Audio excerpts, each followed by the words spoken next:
Lakini tusikubali pia Uislamu kuchezewa. Tuangalie taratibu na njia za kufanya, kitu tusikubali dini yetu kuchezewa. Lakini pia kumuomba sana Allah subhanahu wa ta'ala atupe nguvu na atupe salama, atukinge na shari za maadui, sisi pamoja na watawala wetu.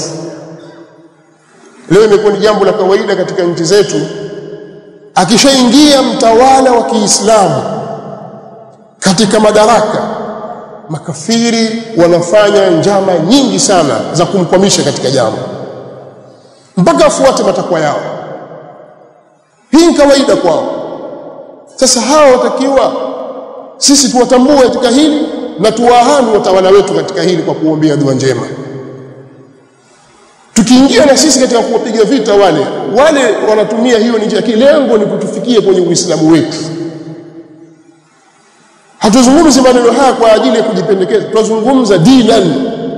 Muislamu atakiwa ujitambue, lazima uwe na agenda yako ya Kiislamu, usifuate upepo tu kwa sababu fulani kasema fulani kasema.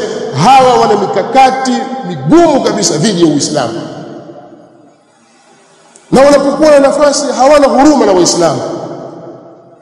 Ni kweli jamaa zetu tunaishi nao, lakini wana tabia mbaya. Lazima tuwe tahadhari, tujitambue sisi, tusigawane kwa sababu ya ukabila wetu, tusigawane kwa sababu ya miji yetu. Kadhia ya Uislamu inapokuja iwe ni Waislamu wote. Lakini silaha yetu kubwa kabisa sisi ni kumuomba Allah subhanahu wa ta'ala, baada ya sisi kurudi kwake, tukatengeneza Uislamu wetu, tukarudi kwake kwa tauba, kwa sababu ya madhambi tunayofanya, Allah anatusaliti na maadui. Lakini pia na kuziombea nchi zetu na watawala wetu, Allah awahifadhi dhidi ya maadui. Usilichukulie swala hili kibinafsi, wakati wenzenu hawachukulii kibinafsi, wanawajenga watu wao katika mazingira haya. Mimi sitaki kueleza kwa ndani, lakini nyinyi mwafuatilia mitandao ya kijamii na maneno yanayozungumzwa ni chuki za udini, hakuna kitu kingine. Ni udini, Ukristo ndio ule utawala. Sasa wewe ndugu yako Muislamu ashambuliwa kwa sababu ya Uislamu wake, wewe wacheka, wafurahi, wewe wasaidia, hata kama kweli hakukusaidia wewe, hakukufanyia hiki, hakukufanyia kile, hakukufanyia kile, lakini vita inamuelekea ni dini, kwa sababu ya dini yake, mnusuru. Hata kama asipokulipa shilingi 10, wewe mnusuru kwa sababu ya dini yake. Basi umeshindwa hata kuomba dua. Wao wanaweza kuwafikiana katika kuupiga Uislamu vita na Waislamu kwa ujumla, alafu wakawafanya na nyinyi pia mshabikia katika jambo hilo. Wanaweza kufanya hivyo. Nchi ngapi za Kiislamu wamezitia moto kwa dhulma na uadui? Gaza imepigwa, ikashambuliwa, ikavunjwa yote. Waislamu wangapi wamechukulia kwamba lile ni jukumu lao kwenye Gaza? Ukiangalia Waislamu wengi kuwasikiliza, utawasikia wakilaumu nchi za Kiarabu. Nchi za Kiarabu wanafiki, wameshindwa kuungana kumpiga Mpalestina. Wewe umefanya juhudi gani wewe sasa? Hata ulisimama usiku katika dua zako, ya Rabbi wanusuru ndugu zetu walioko Gaza, uliomba dua. Mchango wako wewe nini katika jambo lile? Huna mchango wote, wewe ni story tu. Yule kashindwa, wewe umeweza nini?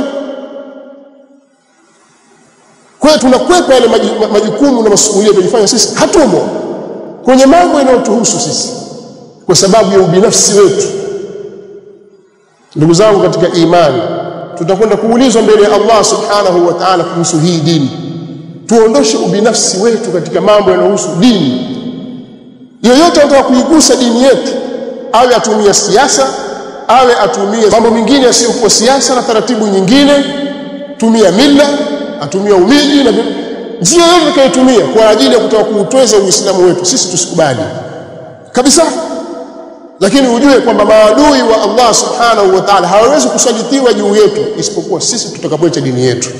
Katika aya 11 ya sura Ar-Ra'd, Allah subhanahu wa ta'ala anatuambia, inna Allah la yughayyiru ma biqaumin hatta yughayyiru ma bi anfusihim. Hakika Allah hataibadilisha neema iliyowafikia watu, iliyopo kwa watu, mpaka watu wao wenyewe wabadilike.